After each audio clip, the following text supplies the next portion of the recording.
ನಮಸ್ಕಾರ ಸ್ನೇಹಿತರೆ, ಸ್ಯಾಂಡಲ್ವುಡ್ನಲ್ಲಿ ರಕ್ಷಾ ಬಂಧನದ ಸಂಭ್ರಮ ಜೋರಾಗಿದೆ. ಇದೀಗ ಸಾಮಾಜಿಕ ಜಾಲತಾಣದಲ್ಲಿ ವೈರಲ್ ಆಗುತ್ತಿರುವ ಒಂದು ಫೋಟೋ ಅಭಿಮಾನಿಗಳ ಗಮನ ಸೆಳೆಯುತ್ತಿದೆ.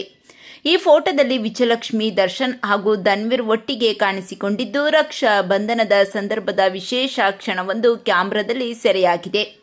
ವಿಜಯಲಕ್ಷ್ಮಿ ಅವರು ಧನ್ವೀರ್ ಅವರ ಕೈಗೆ ರಾಖಿ ಕಟ್ಟುತ್ತಿರುವಂತೆ ಕಾಣುತ್ತಿರುವ ಈ ಫೋಟೋಗೆ ಹ್ಯಾಪಿ ರಕ್ಷಾ ಬಂಧನ ತಮ್ಮ ಎಂಬ ಶುಭಾಶಯದ ಬರಹವೂ ಕಾಣಿಸುತ್ತಿದೆ. ಈ ಫೋಟೋ ನೋಡಿದ ಅಭಿಮಾನಿಗಳು ಕೂಡ ಸಾಮಾಜಿಕ ಜಾಲತಾಣದಲ್ಲಿ ತಮ್ಮದೇ ರೀತಿಯಲ್ಲಿ ಪ್ರತಿಕ್ರಿಯೆ ನೀಡುತ್ತಿದ್ದಾರೆ. ಅಣ್ಣ ತಂಗಿಯ ಬಾಂಧವ್ಯವನ್ನು ಪ್ರತಿಬಿಂಬಿಸುವ ಈ ವಿಶೇಷ ಕ್ಷಣ ಇದೀಗ ಹಲವರ ಗಮನ ಸೆಳೆದಿದೆ. ವಿಶೇಷವಾಗಿ ವಿಜಯಲಕ್ಷ್ಮಿ ಮತ್ತು ಧನ್ವೀರ್ ಅವರ ಆತ್ಮೀಯ ಕ್ಷಣವನ್ನು ಕಂಡ ಅಭಿಮಾನಿಗಳು ಇದೇ ನಿಜವಾದ ಕುಟುಂಬದ ಬಾಂಧವ್ಯ, ರಕ್ಷಾ ಬಂಧನದ ಶುಭಾಶಯಗಳು ಎಂದು ಕಾಮೆಂಟ್ ಮಾಡುತ್ತಿದ್ದಾರೆ. ಒಟ್ಟಿನಲ್ಲಿ ರಕ್ಷಾ ಬಂಧನದ ದಿನ ಹಂಚಿಕೊಂಡಿರುವ ಈ ಸುಂದರ ಕ್ಷಣ ಇದೀಗ ಸೋಷಿಯಲ್ ಮೀಡಿಯಾದಲ್ಲಿ ವೈರಲ್ ಆಗಿದ್ದು ಅಭಿಮಾನಿಗಳ ಗಮನ ಸೆಳೆಯುತ್ತಿದೆ. ಈ ಫೋಟೋ ನಿಮಗೆ ಹೇಗನ್ನಿಸಿತ್ತು?